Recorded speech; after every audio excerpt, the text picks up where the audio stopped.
Bismillah ar-Rahman ar-Rahim. Wa sallallahu ala Sayyidina Muhammad wa ala Ahl Bayt Tayyibin at-Tahirin. Allahumma salli ala Muhammadin wa ali Muhammad. Not long ago I gave a lecture regarding trials and temptations, and I mentioned in that lecture that in order for us to succeed and progress and to become complete or mature beings, we have to face trials and tribulations. We have to be tempted and be able to withstand that temptation, to crush our desires or to fight our desires, as Imam Baqir alayhi salam says. A lot of people, they say, what's religion but a bunch of rules? It is oppressive. It doesn't let you live freely. It's difficult. For these people, I want to ask, when you want to be a doctor and you face all those exams and all that studying and you have to stay up sleepless nights reading books and attending lectures and going to practicals, isn't it difficult? Isn't it hard? So why do you do it? Why do you put yourself through it? Why? Because you have an aim, a goal. And in order to reach that goal of becoming a doctor, you have to go through these tests and trials and difficulty. It's easy to become a nothing, a nobody. Just do nothing all day. You can do whatever you like. Live however you like.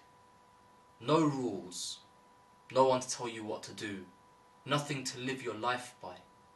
But then you end up a nobody. So you put yourself through these difficulties to get somewhere. Now, on the topic of faith, as you are now aware, if you've heard my lectures before, I like to speak from Christianity as well, so that we may respect our brothers in faith, the Christians, and encourage one another into learning more. There is no harm in learning more from another faith. As long as it complements your faith, there's no harm in it. And even if it doesn't complement your faith, what it does is opens your eyes so that you can tolerate their way of thinking. You then don't look at them and say, why did they do this? They must be our enemy. No. You say they did this because they have this kind of thinking. That's their religion, that's their way. Now, I'm not trying to justify any wrongdoings. All I'm saying is that even with, for instance, the way they pray, or the way they fast, or the way they go to church, it's different to us Muslims, without doubt. But at least you don't then question, say, why do they pray like this? You say, good, they pray. Thank God that at least they pray. But they pray differently. Thank God that they fast. They fast differently. This only helps us to tolerate them and understand them better, that we may then encourage one another. There's no harm in educating yourself, is there? Now, from the chapter Peter in the Bible, there's a very beautiful couple of verses which I'll read out now. It says that though now, for a little while, you may have had to suffer grief in all kinds of trials, these have come so that your faith, of greater worth than gold, may be proved genuine and may result in praise, glory and honour to the Lord Almighty. What is the aim of this life if it is not to reach the goal of faith, the salvation of the soul? Now, it's very beautiful in the sense that it puts everything in perspective.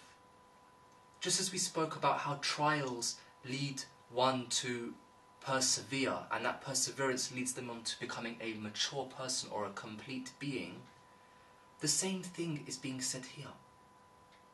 It's saying that Yes, you may have to go through some trials, through some difficulty, but this is going to make your faith greater. This is going to give you a better understanding and make you high, your level high in the eyes of Allah, in the eyes of the Lord. He will raise your status and say, look at my servant, look at how he's went through all this difficulty to better himself. Now, to those people that say, why religion is difficult, it's so, for instance, it's like you're in a prison, you can't do this or you can't do that. Why do you live your life by rules? Well, the Bible also comes and very beautifully answers them. It says under the title or heading, the narrow and wide gates, that enter through the narrow gate, for wide is the gate and broad is the road that leads to destruction, and many enter through it. But small is the gate and narrow is the road that leads to life, and only a few find it. Now, it's very beautiful how it's used roads as a metaphor to life. A lot of people, for instance, if you liken the road to a motorway, you see many people whizzing up and down the motorway. Very fast, very easy, no need to turn left or right. It's just pretty much straight all the way.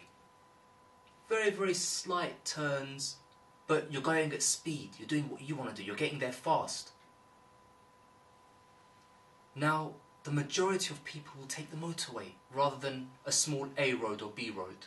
That's windy, it's got up and downs, may have speed bumps, you may have to wait for traffic to pass you and then you can continue. This is difficult, to keep turning, starting, stopping, going, up and down. But at the end, you reach your goal. Very few people would choose an A road or a B road than a motorway to get to their destination. Everyone wants the easy way. Everyone wants the fast life. Just because the majority of people take a certain way doesn't make it right. If anything, it makes it wrong. The Bible is saying that only a few find it. Allah says in the Quran, وَقَلِيلًا مِنَ الْعِبَادِ الشَّكُورَ, that only a few of my servants are grateful. In other words, only a few understand and appreciate the truth. This is how history has had it always. That the majority of people go a certain way doesn't make it right. And for us to sit here and think, oh, because the majority have gone this way, then it must be right. No. We have to, number one, assess for ourselves which way is right and wrong. And number two, once we realise the truth, to have the strength and to persevere on this path. It's difficult. Yes, it's difficult to pray 5 times a day. Yes, it's difficult to wake up when it's cold and get out of your warm bed in the morning and go and get wudu and pray. Yes, it's difficult to fast while you see all your friends at university and school and the workplace eating. Yes, it's difficult to wear hijab while everyone else puts their hair out and comes one day with a pineapple head, the next day with a God knows what hairstyle. You also want to look pretty or so on and so forth. It's difficult. Islam is difficult. Christianity is difficult. But that's the whole point of it. School is difficult. Should we then just give up school? Should we give up university? Should we wake up one day and say, I'm not going to work today because it's difficult. I have to sit there and work. I can't go to lunch break whenever I want to go. I can't eat what I want to eat. I can't do what I want to do. No. You go to work. You put yourself through that strain of sitting on the tube for an hour to get to your workplace, in that hustle and bustle, being pushed around all the time. Why? Because you get paid for it. The reward is there.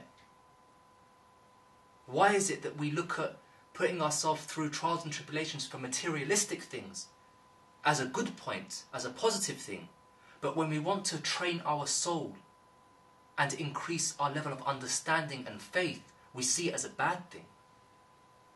The same way that you have to sit exams to reach a certain level in school, you have to sit exams to reach a certain level in faith.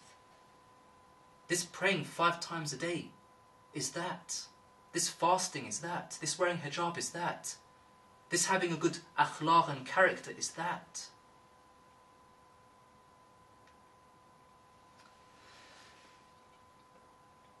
Inshallah, may Allah give us a tawfiq to understand and realize, for everybody, even myself, to realize that these rules and regulations that religion give us, I was going to say Islam, but even Christianity, even Judaism, these are there for a reason, to better us, to perfect our soul and faith. The same way that we work hard for materialistic side of the world, we must also work hard for the spiritual side of the world. Now again, there's no obligation. Allah says in the Quran, La ikraha fid deen. There's no obligation in religion. Do what you want. If you want to live without rules, be my guest. But if you're looking to perfect yourself as a character, then this is the only way, as shown by Christianity, as shown by Islam, as shown by Judaism. You have to go through the hard way, through the narrow gate, not follow what everyone else does. Again, inshallah, may we all encourage one another and realize that our faiths are beautiful faiths. These religions are beautiful religions, and we can learn from one another and encourage one another to praising that one true God, inshallah. وصلى الله على سيدنا محمد وعلى أهل بيت الطيبين الطاهرين اللهم صل على محمد وآل محمد